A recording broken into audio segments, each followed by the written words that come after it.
Buonasera a tutti. Bonsoir à tous. Ce soir, on parle d'espérance que la visite du pape François en Égypte a générée. Mais on ne peut pas parler d'espérance sans partager la douleur. Nous ne pouvons pas parler d'espérance du cœur sans partager la douleur de Barcelone.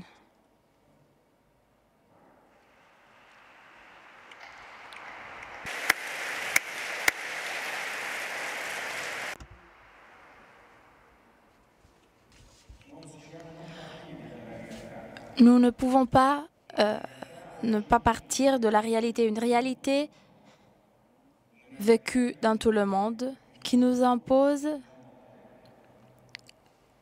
un visage de la mort. La mort est à Barcelone. La mort est au Caire. La mort est à Alep. La mort est à Tunis. La mort est à Istanbul.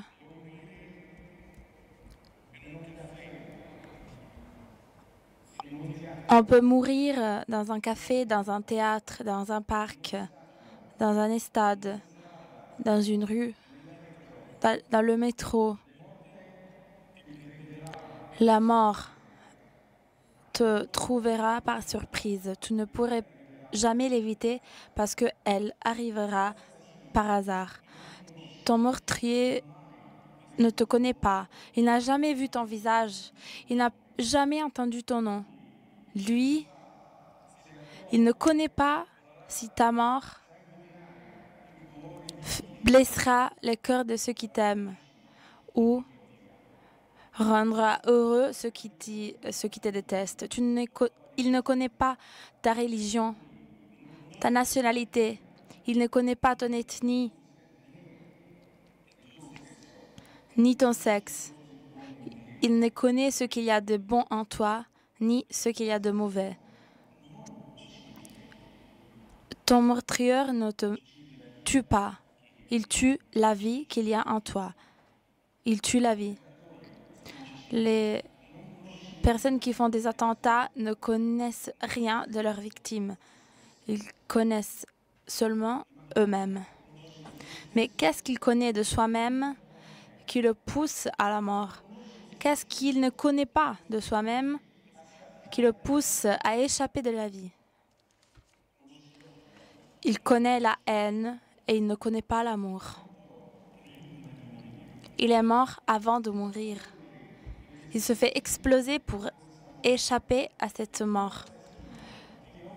Ton assassin t'offre un sacrifice à la mort.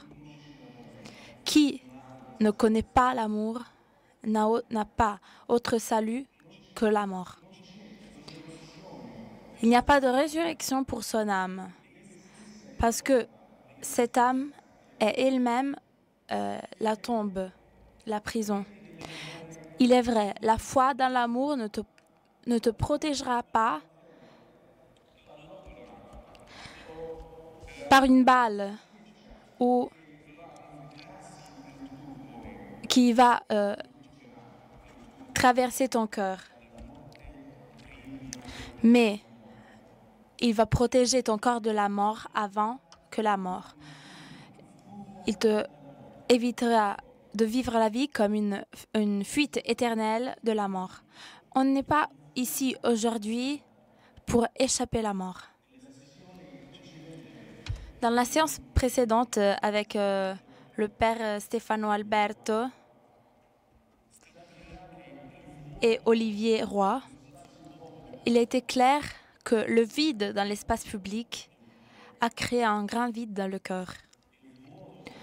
Le vide dans le cœur, et avec un vide dans le cœur, l'utopie de l'idéologie est terminée et il n'en reste que la mort. Mais la mort et la violence non seulement ne sont pas la cause de cette idéologie, elles sont aussi la cause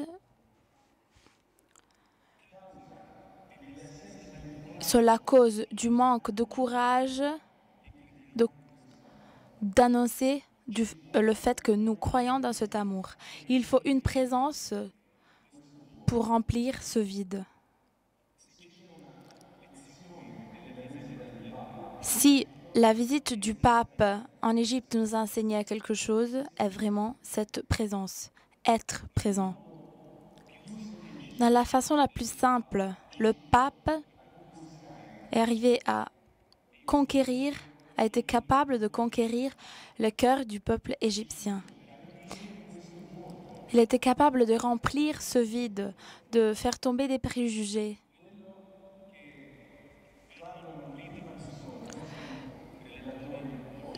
Les invités d'aujourd'hui nous le témoigneront de première personne. Aucun d'entre eux a été invité pour leur rôle très important. Ils ont tous été invités pour leur rôle en tant que protagonistes dans la réalité. En tant que vraie présence qui était capable de remplir ce vide. Don Javier Prades est très connu ici au meeting. Depuis 20 ans, nous profitons de sa présence ici au meeting. Il est professeur de théologie,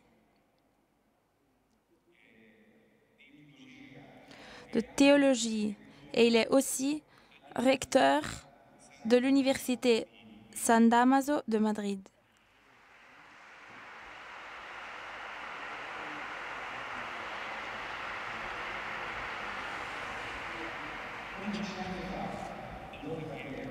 Il y a 11 ans, Don Javier s'est rendu au Caire. J'ai eu le plaisir de l'inviter chez moi. Ma fille était née depuis quelques jours. Quand il est arrivé chez moi, ma mère a vu qu'il était habillé comme un prêtre. Et il m'a demandé, mais un prêtre? J'ai dit oui.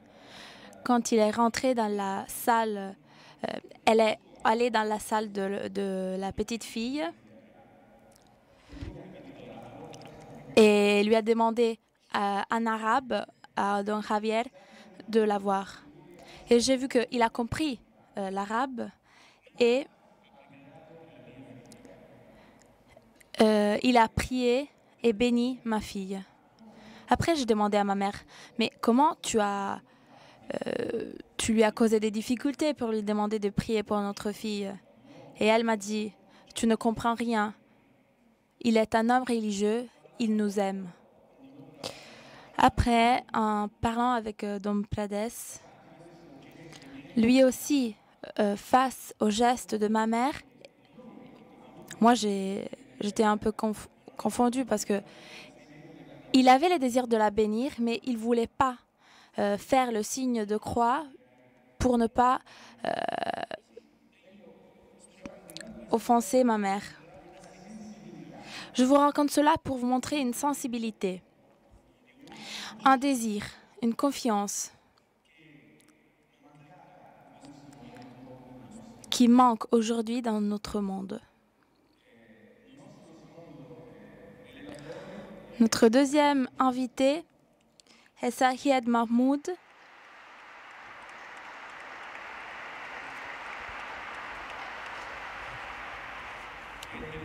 qui est directeur éditorial du quotidien Al-Ahram et ancien vice-directeur de l'hebdomadaire Al-Kahira et l'un des plus célèbres journalistes en Égypte et dans le monde arabe parce qu'il va collaborer aussi avec parce qu'il collabore aussi avec d'autres quotidiens arabes. Il a été invité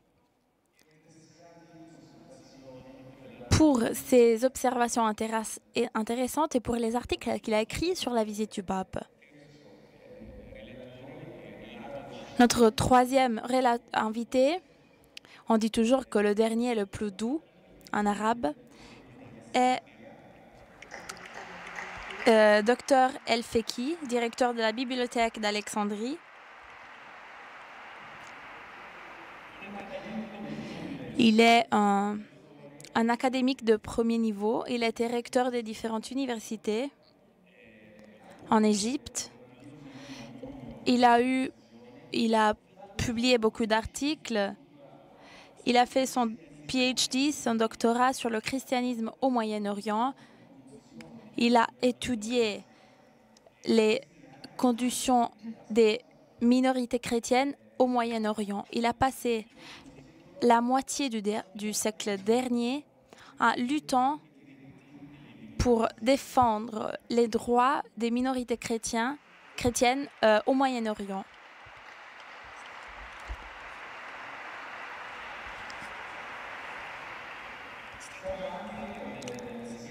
Il a aussi été le secrétaire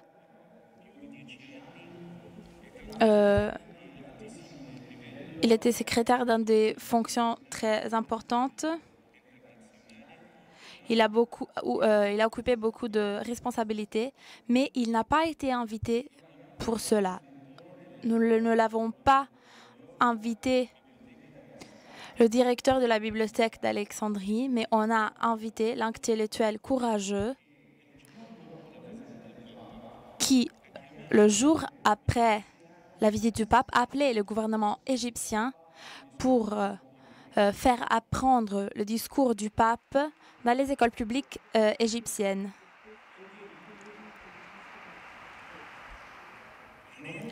Donc, il ne s'agit pas d'un dialogue où il y a deux parties, mais il est plutôt une rencontre entre protagonistes qui viennent de différentes réalités, mais qui sont des protagonistes pour la même cause. Donc, nous allons entendre tout d'abord l'allocution de M. Prades.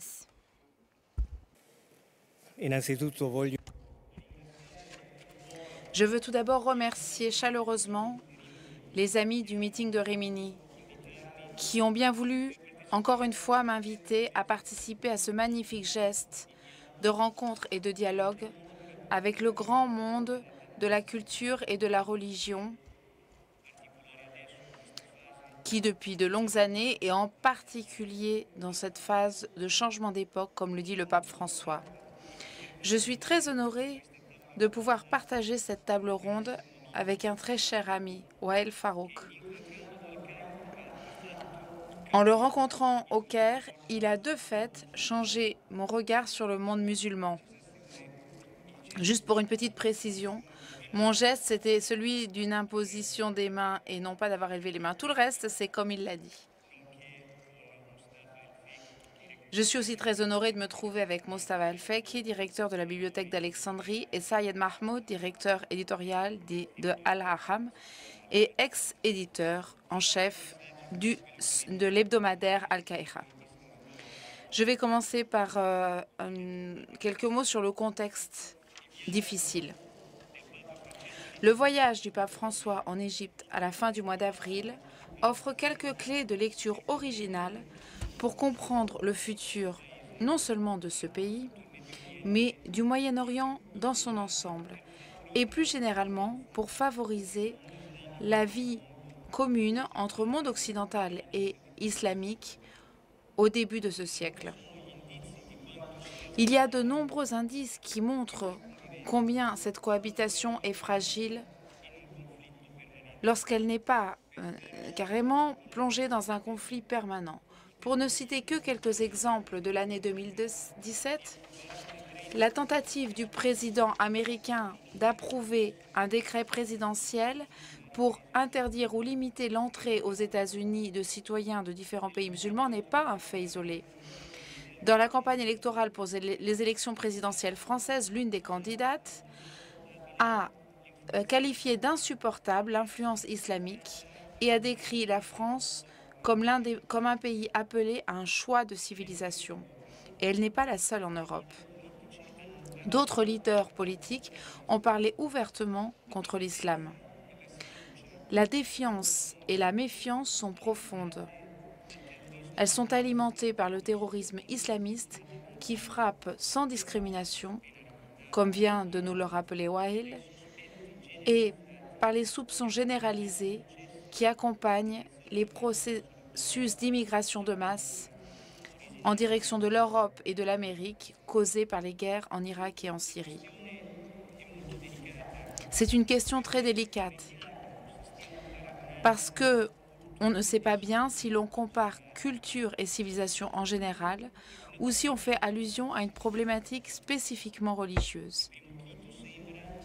De premier abord, on pourrait dire que les acteurs des épisodes que je viens de citer perçoivent de manière sans discrimination le phénomène de la religion dans ses implications inévitables pour la vie sociale et politique. Aussi, si nous voulons affronter cette question en espérant avoir un peu de succès, il faut en Europe un dialogue à plusieurs voix qui implique des acteurs séculiers et religieux. Il y a encore quelques années de cela, la culture occidentale s'était habituée à penser que les perturbations produites par la religion dans la vie publique étaient les derniers râles d'un monde antique qui agonisait pour laisser la place définitivement à un monde sécularisé. Pour utiliser les paroles d'Ulrich Beck, c'était, je cite, l'idée qu'avec le progrès de la modernisation, l'élément religieux allait s'auto-éliminer. Fin de la citation. La réalité nous montre que les faits ne confirment pas vraiment ces propos. Pour ne citer que le dernier rapport du Pew Research Center au sujet de l'évolution de la religion dans le monde, la somme du christianisme et de l'islam, sans tenir compte des autres religions, représentera en 2060 près de 63% de la population mondiale. Face à des chiffres empiriques d'une telle ampleur, des personnages très importants de la sociologie de la religion estiment que la thèse d'un processus de sécularisation universelle et inéluctable n'est plus soutenable. Par conséquent, certains d'entre eux réclament un rôle public des religions dans le monde moderne. Bien entendu, dans le monde occidental, c'est le cas de Casanova.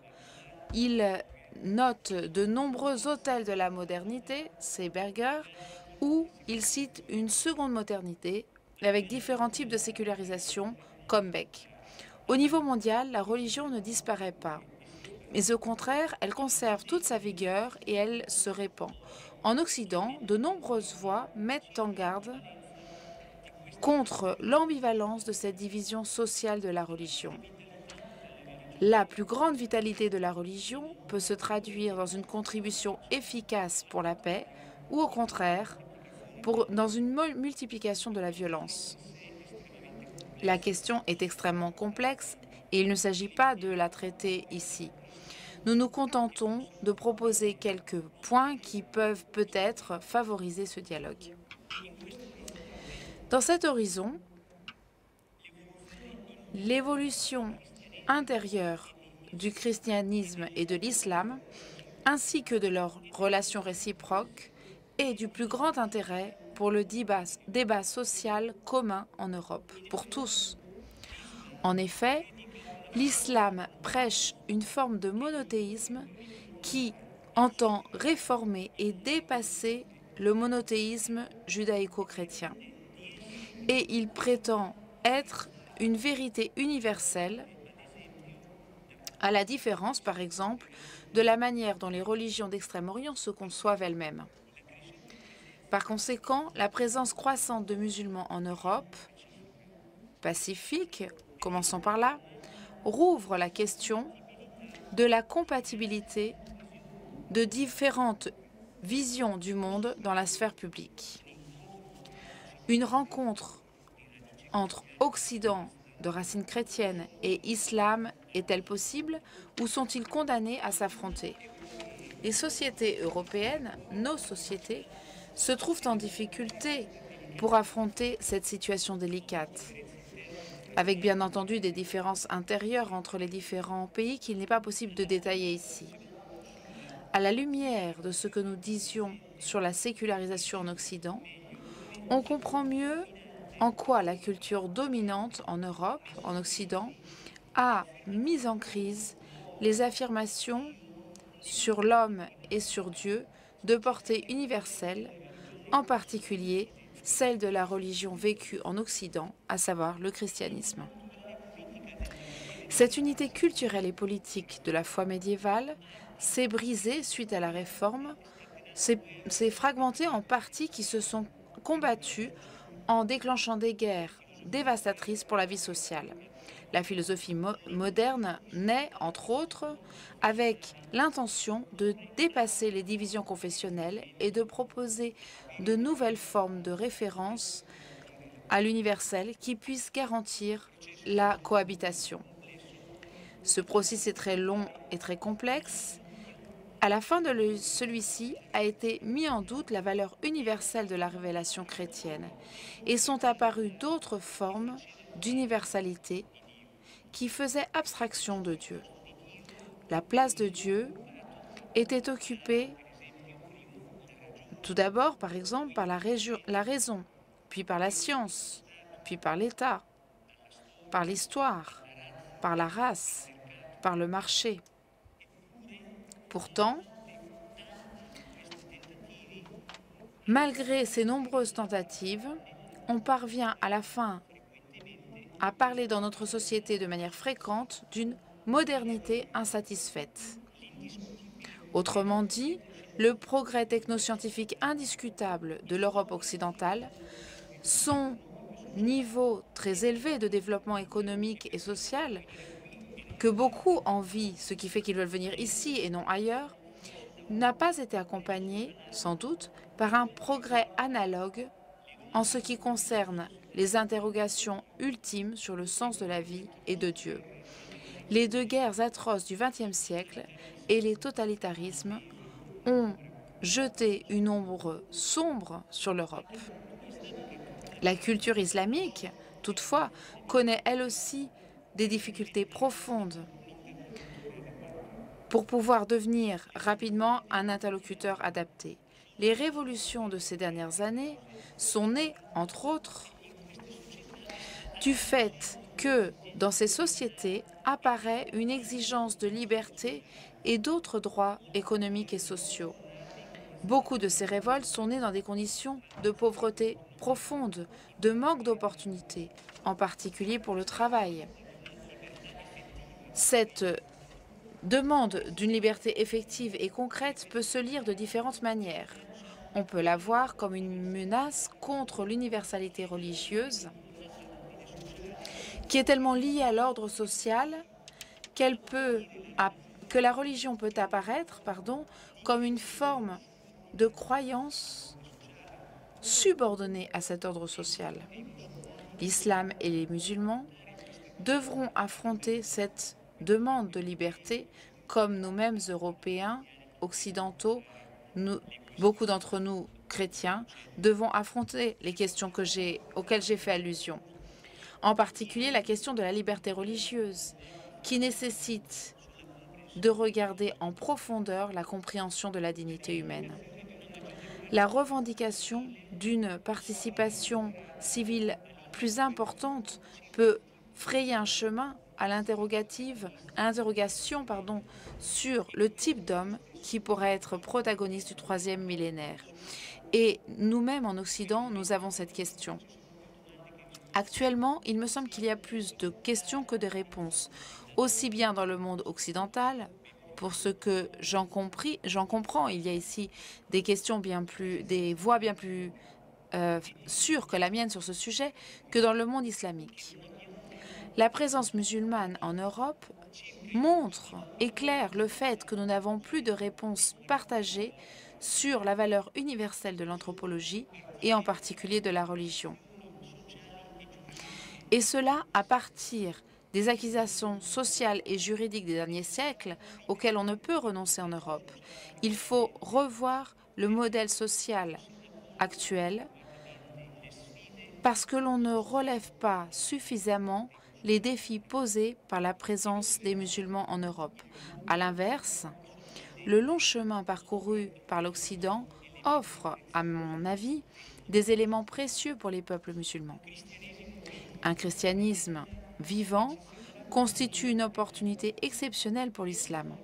Et à son tour, l'universalisme islamique nous force à repenser en profondeur les causes de la crise anthropologique et culturelle que cet Occident de tradition chrétienne traverse.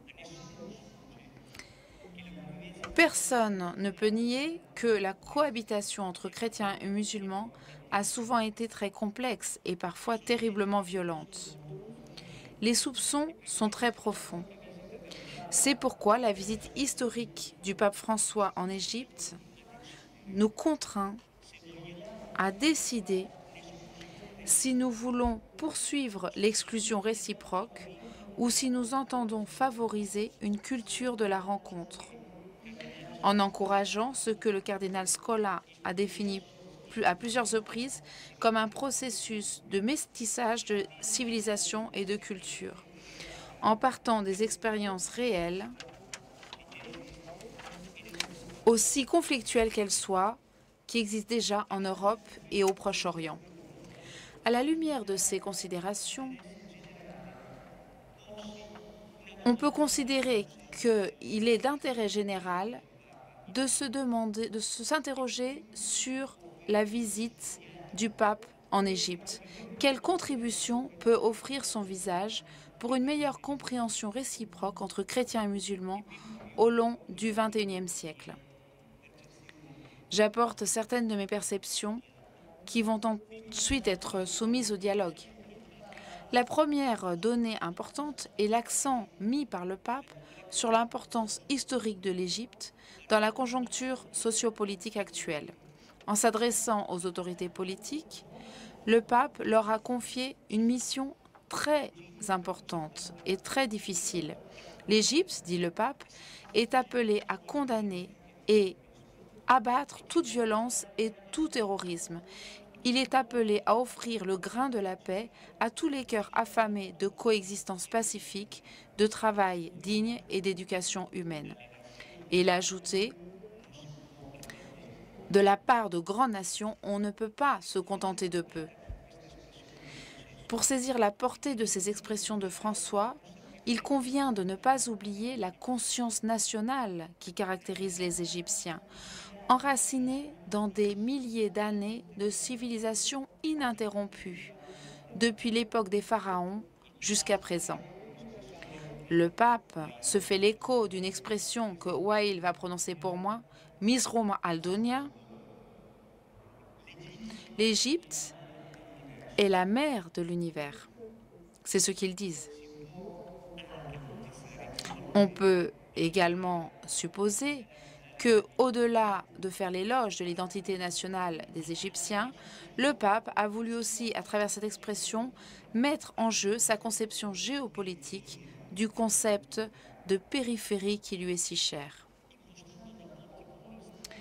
En bâtissant les relations avec l'islam, le pape choisit de passer à travers une nation très grande d'un point de vue démographique, 100 millions d'habitants, mais une nation en même temps pauvre, plus pauvre que d'autres. Il s'agit d'une société où, d'autre part, existe une large tradition de coexistence au niveau du peuple, certes, une coexistence conflictuelle, mais réelle, entre musulmans et chrétiens. Il s'était produit quelque chose de semblable dans les visites à d'autres pays avec des caractéristiques que l'on peut qualifier d'analogues, où l'on trouvait des sociétés peu riches, relativement pauvres, et où l'on a trouvé une expérience de coexistence entre chrétiens et musulmans. L'Albanie, la Bosnie, la République centrafricaine. Ces pays, d'autre part, voient le danger de la croissance du fondamentalisme comme quelque chose de réel, presque toujours à partir de prêcheurs prédicateurs financés dans des pays arabes plus riches qui peuvent exporter des versions fondamentalistes de l'islam. À partir de cette prémisse, le pape est entré en rapport avec les autorités politiques, puis religieuses, en allant à l'université d'Al-Azhar. Il a prononcé des paroles très exigeantes au sujet du terrorisme et des formes de violence qui accompagnent ou se justifient sur le plan religieux. Il a lancé un appel particulièrement solennel à priver les fanatiques fondamentalistes de la légitimité sociale et religieuse en disant à l'université: nous avons le devoir de démasquer les vendeurs d'illusions sur l'au-delà qui prêchent la haine pour voler aux simples leur vie présente et leur droit de vivre dans la dignité, en faisant des bûches à brûler et en les privant de la capacité de choisir avec liberté et de croire avec responsabilité. Fin de citation. Mais François ne s'est pas limité à dénoncer le fondamentalisme, bien qu'il s'agisse d'une préoccupation évidente du monde entier. En Égypte, en Espagne, Barcelone est la dernière des agressions, mais non, et la dernière des agressions, mais pas la première, pardon. Un troisième élément se dégage du voyage du pape, pour terminer. C'est la proposition d'une manière alternative de vivre l'expérience religieuse. Il a offert quelques pistes de très grande valeur dans la célébration de la messe avec les catholiques égyptiens, où il a dit: le seul extrémisme admis pour les croyants est celui de la charité. Tout autre extrémisme ne vient pas de Dieu et ne lui plaît pas.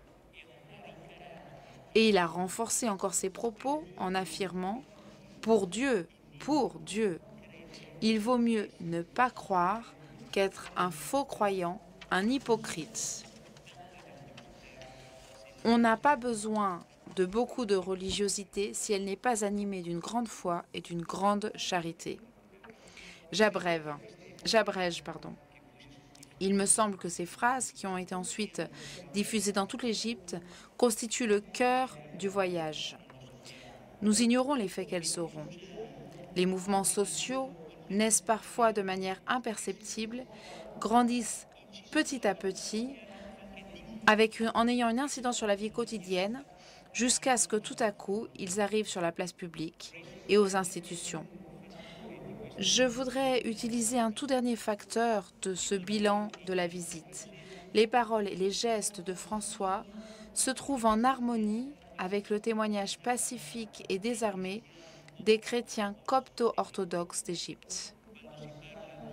Lorsque l'on parle d'œcuménisme du sang, qui rapproche coptes et catholiques, cela n'a rien de rhétorique.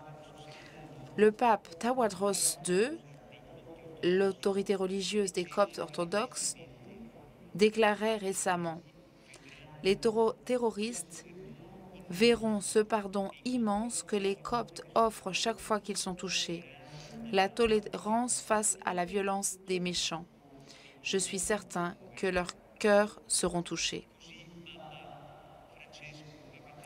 Ainsi, le pape François et le pape Tawadros ont pu arriver à une déclaration jointe. Ce dialogue interreligieux, ce dialogue œcuménique, il faudra le poursuivre. Et s'il s'implante dans nos sociétés, nous pourrons trouver des perspectives de paix et de progrès social dans ce siècle qui a déjà accumulé bien des souffrances et des menaces. En ce qui nous concerne, nous les chrétiens, je termine par là, il nous reste à témoigner face à tous, et en premier lieu face à nos frères musulmans, que la vérité et la liberté se rappellent réciproquement.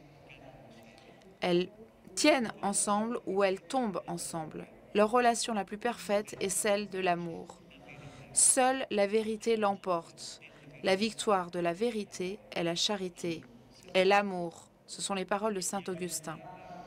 Le voyage du pape a mis en discussion nos formes stéréotypées de foi, de pratique de la foi, et elle nous pousse à nous éduquer, à nous convertir. Chaque rencontre digne de ce nom change les interlocuteurs. Si je n'étais pas venue au Caire il y a 11 ans, il est possible que je n'aurais pas fait le parcours que j'ai fait. Sera-t-il possible pour chacun d'entre nous de changer afin que notre identité contribue au bien de la vie de tous. De nombreux frères chrétiens d'Orient et d'Occident, de nombreux amis musulmans en Égypte et dans d'autres nations l'attendent. Merci.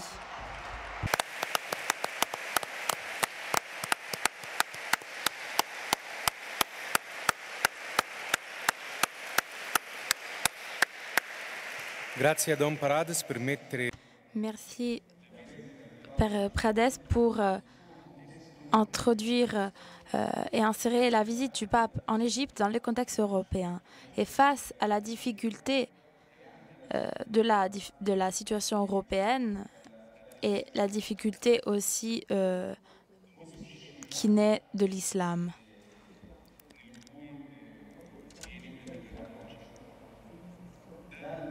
En tant que société où l'islam est pratiqué aujourd'hui. Revenons au contexte égyptien. Hier, j'ai parlé avec mon ami Sahid Mahmoud et il m'a dit quelque chose de très intéressant. Il m'a dit que même pas le plus fondamentaliste qui nie le christianisme peut couper de son histoire personnelle le chrétien. Il est toujours présent. Il est un camarade de la classe, un collègue au travail, un voisin de la maison. Il est toujours présent, il est toujours là. Et cet aspect de caractère personnel est notre espérance. Parce que ce sera vraiment difficile d'intégrer l'islam. Mais il est possible d'intégrer les musulmans. Il est évident, après ce que l'on a vu à la visite du pape en Égypte, qui va être présentée par Sahid Mahmoud.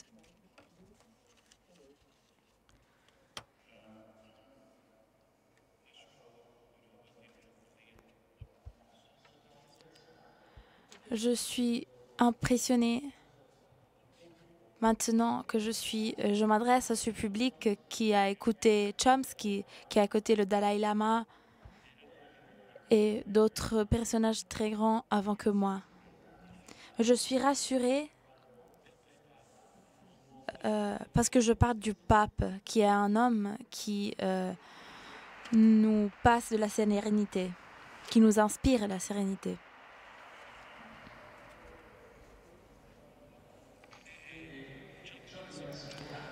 Ce qui me rassure aussi est d'être à côté de notre pape du point de vue académique, c'est-à-dire le docteur Feki qui est à côté de moi.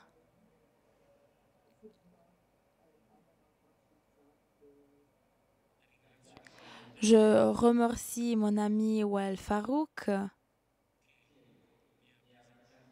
qui m'a présenté à vous, qui m'a en quelque sorte candidaté pour prendre la parole devant vous.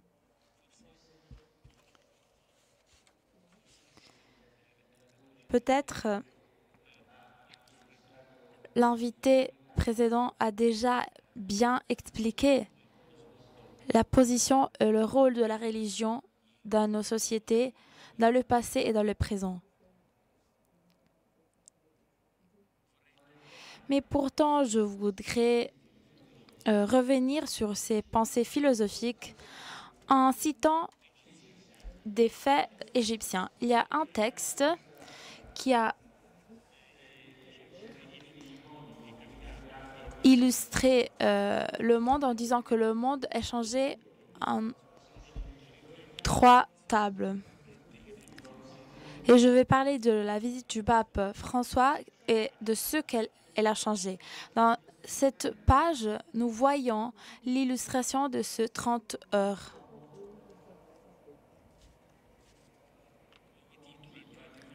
Je propose de donner un titre à mon intervention qui est le suivant, diplomatie spirituelle.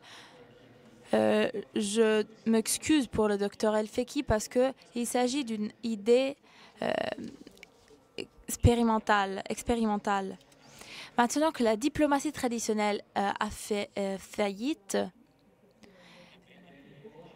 bien aujourd'hui, il y a des alternatives. Nous avons la diplomatie populaire, la diplomatie culturelle Et moi, je propose la diplomatie spirituelle.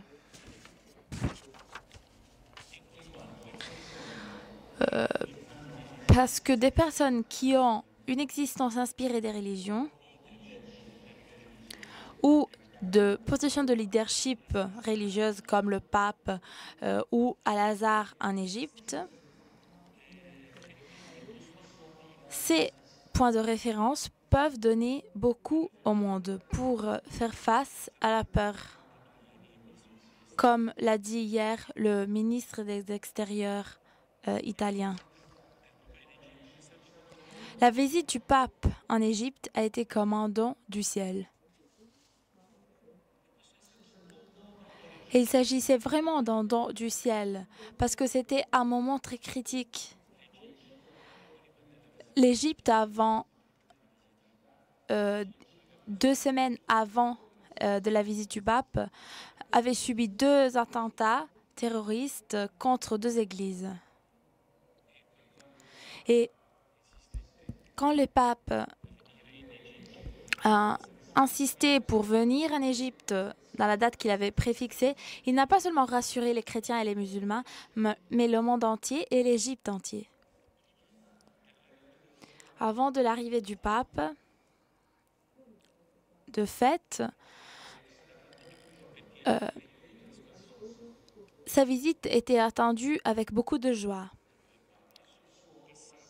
Parce que le passé du pape, la visite du pape nous montrait qu'il était une personnalité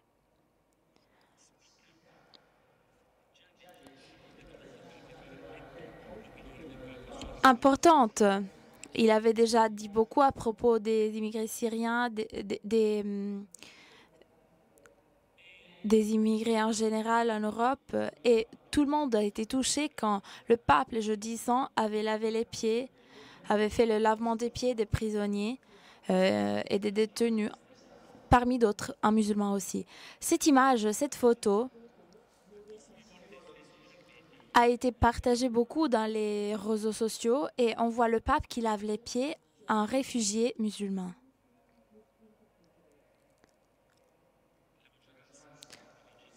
La majorité des Égyptiens est musulmane. Et cette majorité, quand le pape a décidé de venir en Égypte,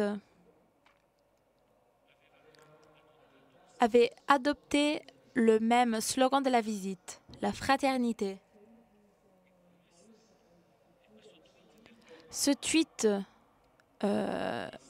du pape, quand il a dit « Je visite demain l'Égypte en tant que pèlerin de paix », a été un tweet qui a été relancé plusieurs fois sur les réseaux sociaux.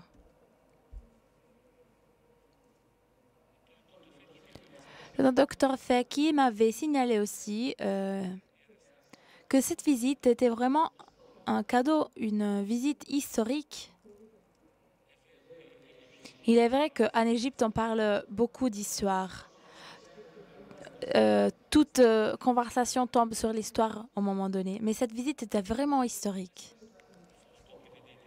Cette photo que vous voyez à côté du tweet en arabe du pape est un dessin fait par une élève musulmane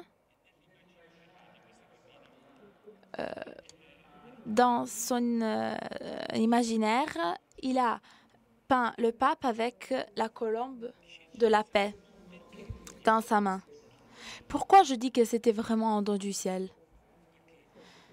Parce que, alors que dans le monde on répète que la situation est instable dans l'Égypte, le pape est venu en Égypte et il a rassuré les chrétiens, il a rassuré les Égyptiens et il a réaffirmé que le terrorisme n'a rien à voir avec une religion donnée. Sa photo avec l'imam, le grand imam de Al-Azhar, est une preuve que le terrorisme n'a rien à voir avec une religion précise et ni avec l'islam. Le problème n'est pas l'islam. La religion n'est pas un problème. La religion est une part de la solution. une partie de la solution. Mais le fait le plus sympathique est que la presse, les quotidiens les plus importants de l'Égypte, à droite, vous voyez la photo de l'Ahram, un quotidien qui a une histoire de 150 ans.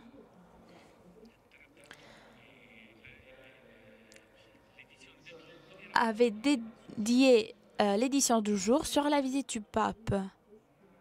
Et le titre était « Le pape du Vatican ». Ceux qui connaissent l'âme égyptienne savent que les Égyptiens sont le peuple arabe plus habitué aux réseaux sociaux. En 30 heures, comme la BBC l'a dit, il y a eu 45 000 tweets sur Twitter et Facebook à propos de la visite du pape, où les personnes exprimaient leur espérance suite à la visite du pape.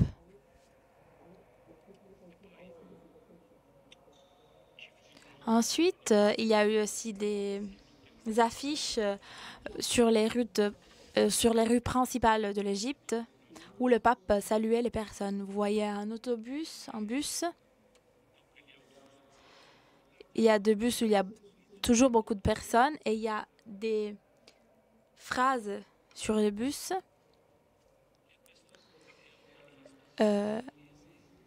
Et aussi une affiche en anglais, en français, sur la visite du pape. J'insiste beaucoup sur les réseaux sociaux, qui est la presse du grand public. Ce n'est plus la presse traditionnelle. Donc, 45 000 tweets en 30 heures. C'est un record.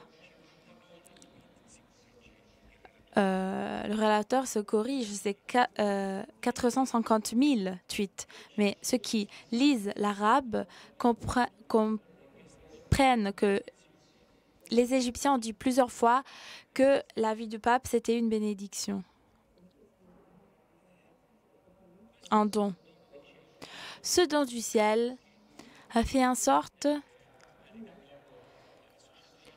que le pape a été associé à l'histoire de l'Égypte. On voit le pape avec les pyramides et une affiche en bas avec le patriarche copte orthodoxe.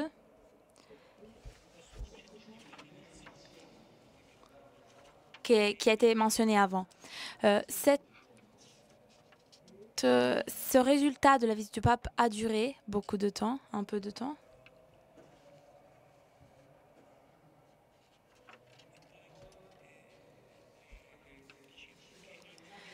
Et les Égyptiens disaient aussi que c'était une sorte de miracle, que la visite était une sorte de miracle.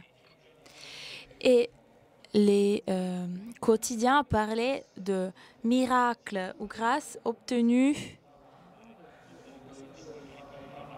par des gens. Une femme, Mariam, a dit qu'elle était sur une roue où elle a vu le pape et quand le pape l'a touché, elle a eu une grâce, elle a ressenti la grâce dans son corps. Je ne vais rien ajouter à ce que le relateur à l'invité précédent a dit, mais quand le pape a prié dans le stade du Caire, c'est le stade du ministère de la Défense, et ceux qui connaissent l'Égypte savent que ce stade était lié à un attentat où beaucoup de gens étaient morts. Et les Égyptiens, maintenant, ne se rappellent plus de ce massacre parce que ce stade a été le stade où le pape a prié. Sur le même lieu du massacre. Cela a inspiré la sérénité à ce lieu qui était lié auparavant à un massacre.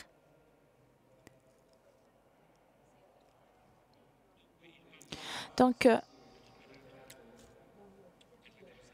le pape a lutté pour les catholiques en Égypte, bien évidemment, parce qu'il y a eu beaucoup de rencontres et en télévision qui ont illustré la présence des catholiques dans la société, qui ont aussi montré les liens de cette communauté. Mais je veux réaffirmer que cette visite a permis beaucoup de tranquillité, de calme, et cela a été possible, la reprise des pèlerinages au sanctuaire de Sainte Catherine au Sinaï. Voilà une des retombées de la visite du pape.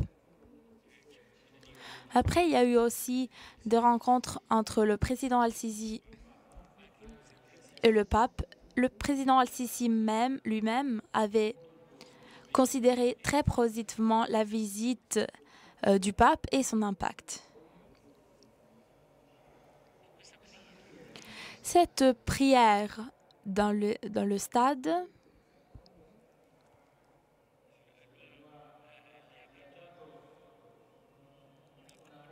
lui a donné une popularité que l'on peut comparer à celle de grands joueurs de foot égyptiens. Merci pour votre écoute.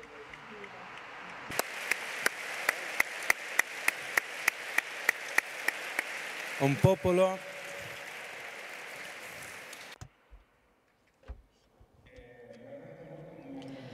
Je suis vraiment touchée de mots de M. Saïd Mahmoud sur la visite du pape en Égypte.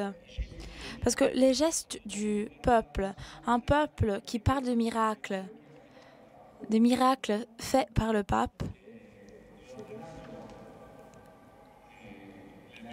en regardant la messe que le pape a faite, qui est la plus grande messe publique dans l'histoire de l'Égypte et je crois dans le monde islamique, qui a été aussi transmise dans beaucoup de pays islamiques et arabes, nous fait comprendre que la présence du pape ne nie pas la réalité, mais change le regard sur la réalité. Un endroit où il y a eu un massacre, où beaucoup de jeunes sont morts, comment les Égyptiens ont regardé la présence du pape dans ce lieu, le choix de prier en ce lieu comme une prière pour ces victimes.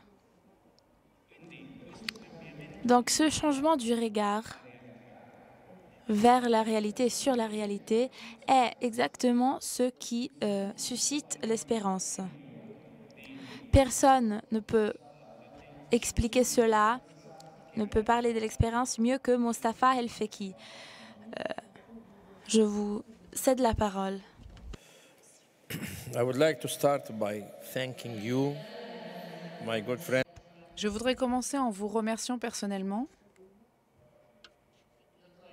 Dr. Wael Farouk. J'ai été invitée à plusieurs reprises dans différents séminaires et dans différentes situations. Mais cette fois, cela me semble différent. Cela me rappelle Davos, pardon, excusez-moi. Si Davos se concentrait sur les questions politiques et économiques,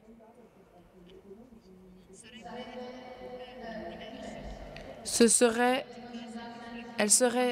différent. Elle devrait aussi se concentrer sur les questions religieuses et culturelles. Ici, c'est la grande différence. Merci pour cette invitation, parce que c'est une invitation qui m'a été adressée dans une période très critique. Vous savez que la terreur nous touche partout.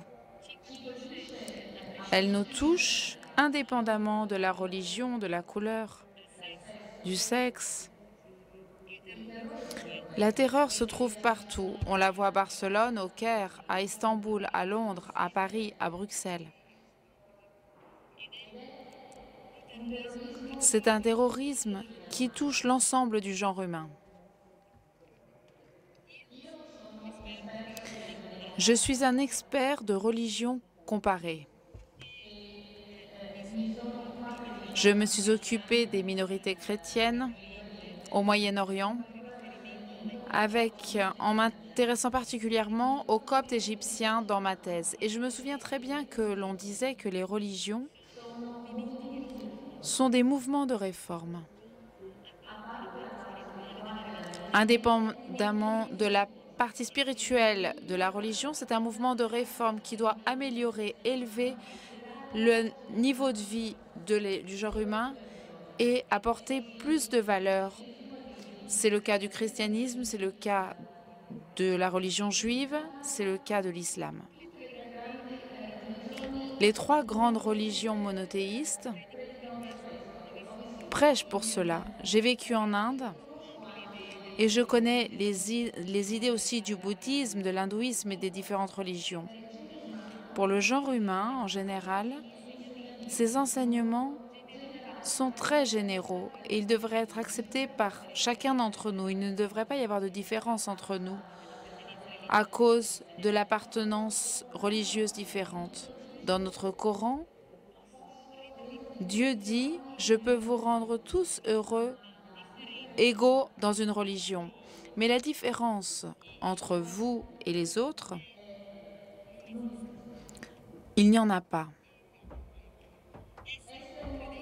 Être un bon croyant, indépendamment de notre religion, c'est très beau. Imaginons si deux personnes se perdent dans le désert. L'une d'entre elles croit en Dieu, l'autre non. Je peux vous garantir que celui qui croit en Dieu survivra plus longtemps et se sauvera. L'autre, lui, n'a pas d'espérance. Il ne croit pas en Dieu, il n'a pas de foi, il n'a pas de religion.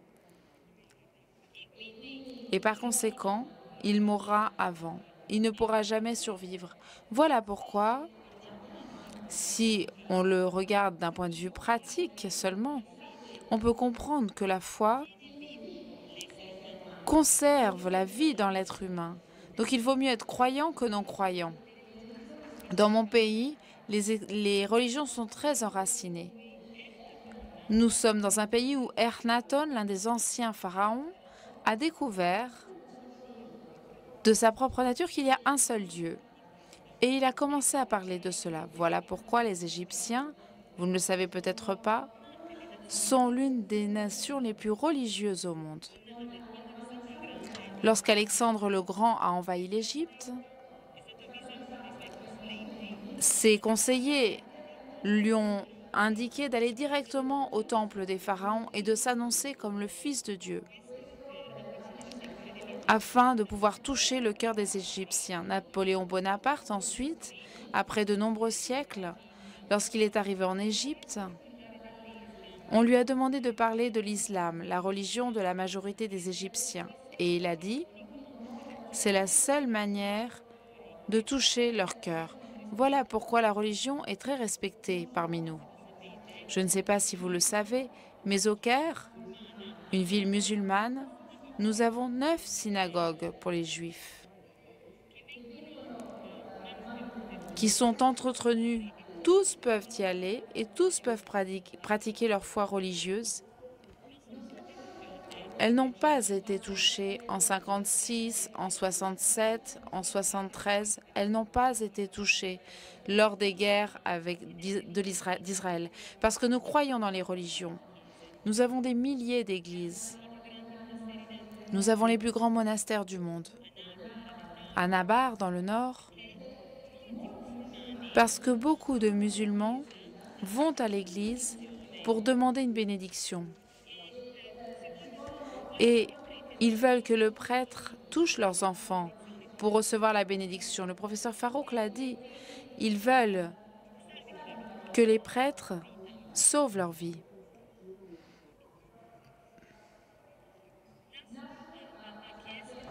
Nassour a demandé au prêtre de venir bénir son enfant pour lui sauver la vie.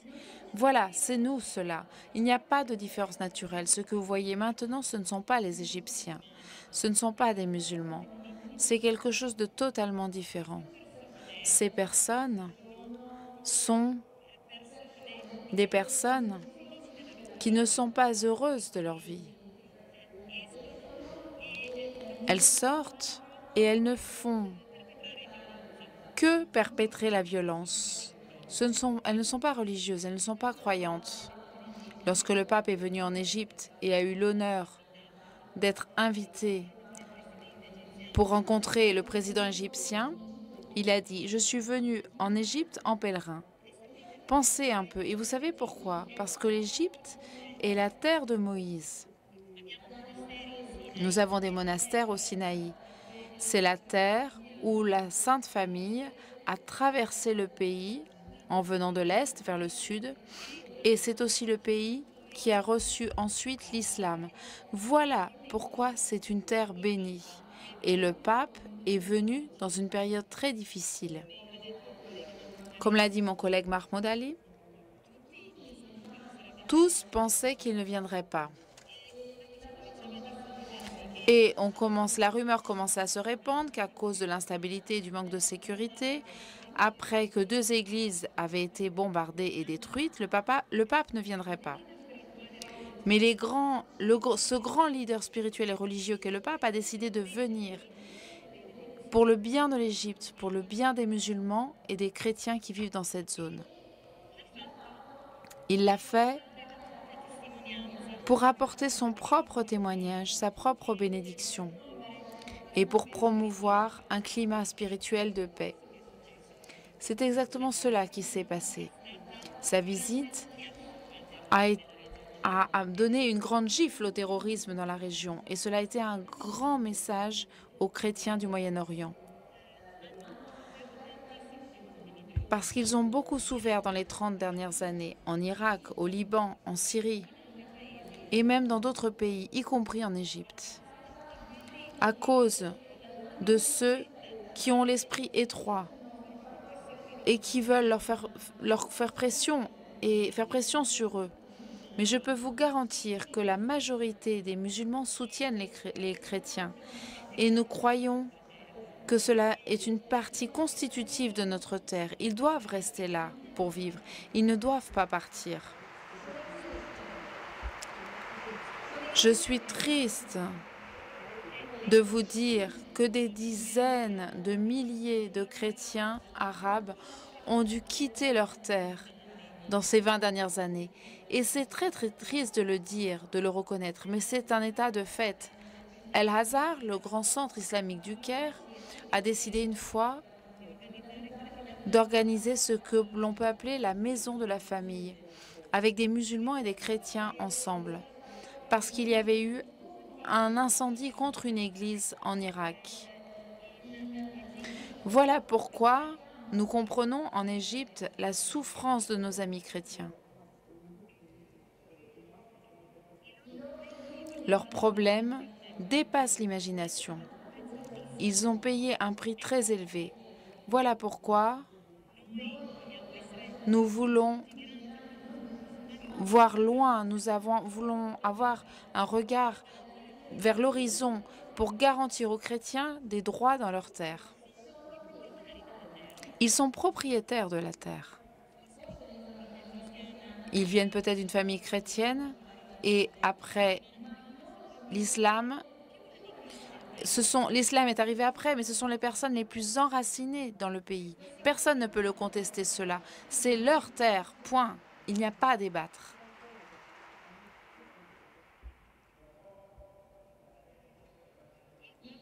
Le pape a rencontré le grand imam de Al-Azhar et il a rencontré également le grand patriarche orthodoxe, qui est mon ami. J'étais l'ami de l'ancien patriarche, je suis aussi ami du nouveau. Et ce patriarche copte orthodoxe a dit « Conserver notre terre sans église est mieux que d'avoir des églises sans perdre la terre. » C'est-à-dire qu'il croit dans son pays, indépendamment des différences de religion. Cet homme nous enseigne la tolérance. Et il suit le parcours du grand pape François, qui est venu dans notre pays et qui a donné un exemple de modestie, de tolérance, de vision large, il a parlé à tous en créant un climat d'amour, de paix et de stabilité dans toute la région. Comme on l'a dit, cela a été un grand don pour l'Égypte, cette visite du pape François, parce qu'il est venu dans une période très difficile et il a été très bien reçu, à commencer par les musulmans et ensuite par les chrétiens. Dans le stade du Caire, il y avait près de 100 000 Égyptiens. La majeure partie peut-être était musulmane, mais tous voulaient apporter un message de paix à un homme qui est porteur de paix, de solidarité et d'amour pour nous tous, Égyptiens.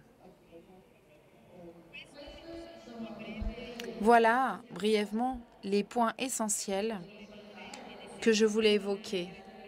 Et en tant que directeur de la bibliothèque d'Alexandrie, je voudrais vous assurer qu'Alexandrie a été la ville de la diversité. Arabes, Grecs, Italiens, Arméniens, Juifs. Il y a un siècle, pensez comment était Alexandrie il y a un siècle. Je vous garantis qu'Alexandrie retrouvera son ancienne splendeur et qu'elle sera prête à recevoir tous les peuples indépendamment des différences. Et ce sera le cas aussi de l'Égypte tout entière parce que nous appartenons tous au même genre humain. Merci donc de votre attention.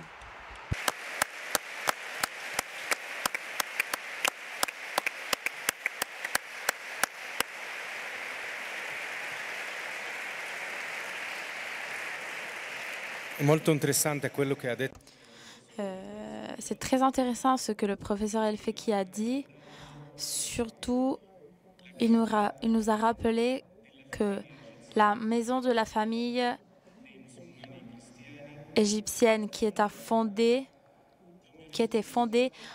en tant que réponse pour le drame des chrétiens irakiens.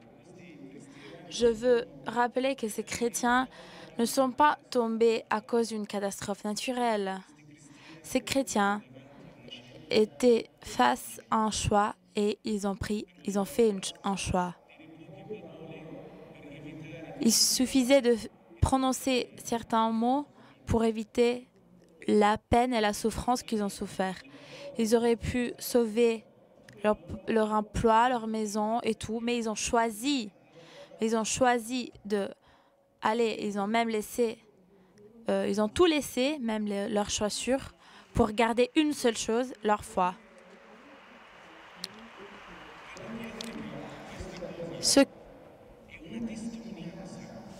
Cela est un témoignage et c'est pour cela qu'aujourd'hui on parle de religions qui sont capables de susciter l'espérance. Mais pourquoi? Non pas parce qu'elles ont des réponses à ces questions difficiles que Don Javier Prades a évoquées. Non pas parce qu'elles peuvent nous protéger de la violence, mais parce que seulement la religion est capable de créer un espace pour ce témoignage. La religion est le seul espace où l'on voit tout le bien et tout le désir de bien qui existe dans le cœur de l'homme. Je me souviens très bien de la révolution égyptienne du 25 janvier 2011. Presque trois semaines avant, la question la plus diffusée sur la presse musulmane, est-ce qu'un musulman peut souhaiter une bonne Noël à un chrétien? Parce que peut-être en présentant les souhaits, on exprimait une compréhension de la fête des chrétiens. Et trois semaines après, dans la place de Tahrir, j'ai vu avec mes yeux comment le corps des musulmans sont devenus église. Parce qu'au moment de l'église, les musulmans ont utilisé leur corps pour créer une chaîne humaine, pour créer un espace où les chrétiens pouvaient célébrer la messe.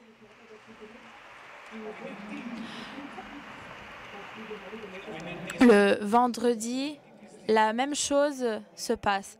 Les chrétiens ont créé une chaîne humaine et ils sont devenus une mosquée pour que les musulmans puissent prier le vendredi. Donc la liberté, la question la plus difficile qu'on va affronter, quand il y a le désir de cette liberté, quand il y a la présence d'une certaine religiosité, l'espérance peut naître.